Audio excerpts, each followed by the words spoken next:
that pharaoh is well buried in his tomb, not in fact at the bottom of the Red Sea where it supposedly had parted. So that's one area. The Babylonians had an equally interesting culture, and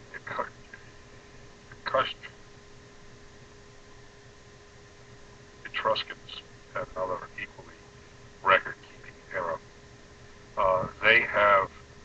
The Babylonians say that they did have and enslaved the Jews. They educated them, they put them in very good positions and so forth. And then they released the Jews to go back to, in fact, Israel to do their stuff. Now, there was obviously Jews that were in Israel, Palestine, actually. And they resented the homecoming of the now Hellenized, more educated Jews, so there was a conflict there. If one thing the 12 tribes of Israel have proven to us, they love to beat the shit out of each other. I will invite you to read a book by Jennifer Hecht. It covers part of that, about the first 50 or 60 pages, and it's called Doubt, a Hidden History.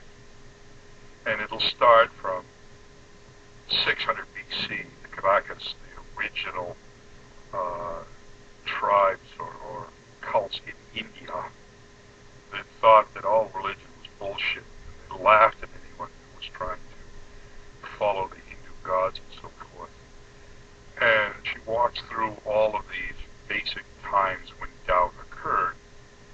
And doubt occurred when the Babylonian Jews returned to their homeland, better educated, and they reverted back to a form of Judaism that was relatively harsh. It was new. It was about 500, 400 BC, but it was new because it had all these rules and regulations. The Jews have the northern kingdom and the southern kingdom had a different set of rules.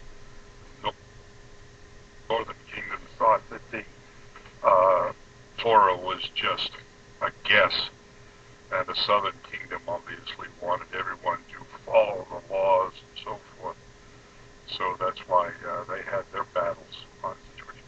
You know, if you study history, actual history, instead of basing things on trying to twist a fairy tale into something like pseudo-reality, if you study the history, and this Susan Hecht book is a wonderful book. I'm sorry, I'm confusing Susan Jacoby with Jennifer Hecht. It's a relatively easy read and gives you a broad, breathtaking sweep of history. And it allows you to actually peer into the reality of the situation. She's done her homework such that when you read her version of history of doubt, it eliminates the fact that most history is written by the winners. She finds the losing half of a bunch of history too. But again, trying to say that when I cite books and invite you to read them, I cite authors and I synopsize what I found in these books shortly, because this is a short debate, and saying that I have proven nothing is an argument from ignorance. What you're really saying to me is, I do not want to believe a word you said, and no matter how erudite you sound, I have to say, I'm not listening, I'm not listening. And if you try it again, I won't force you to listen.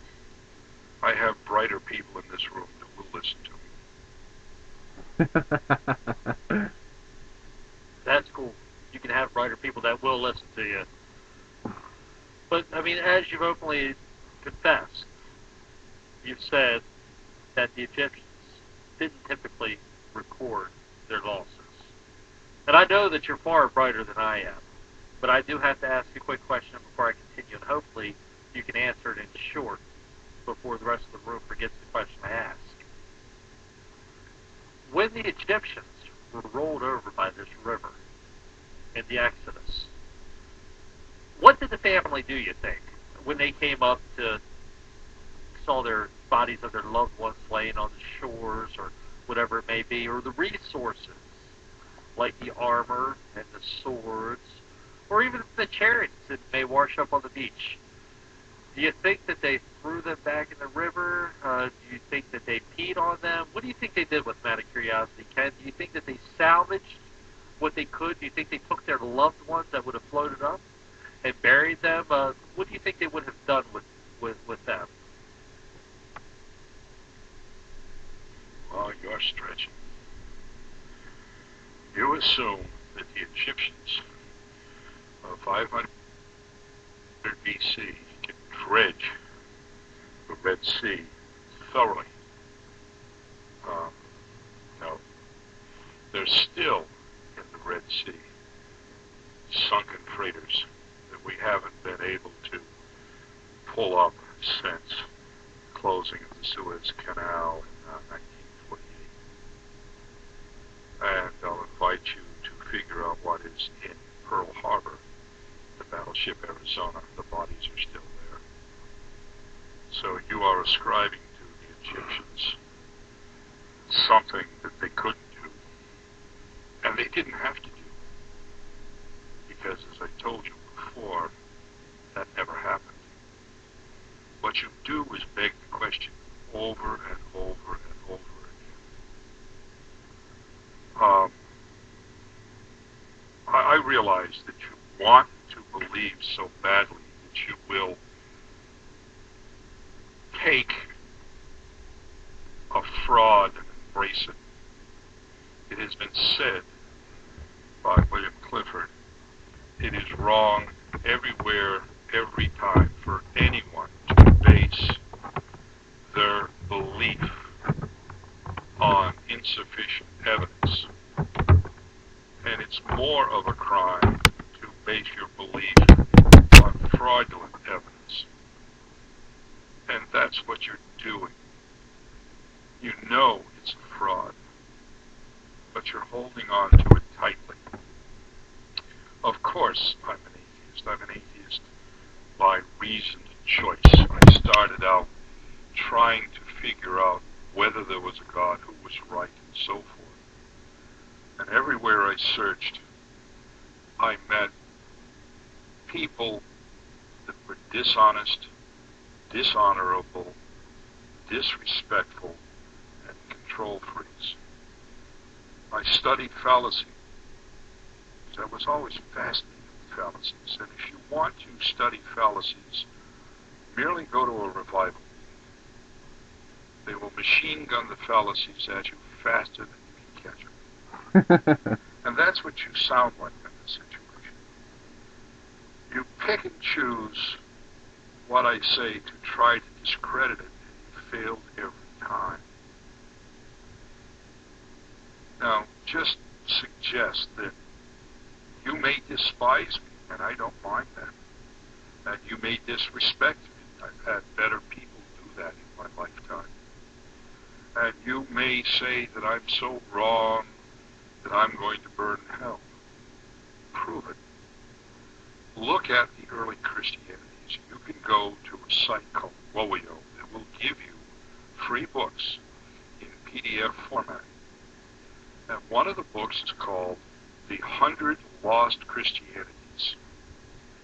Now, when I say lost Christianities, there were so many variations of Christianity back between 100 BC and 100 AD, and they all had different forms of Christ belief.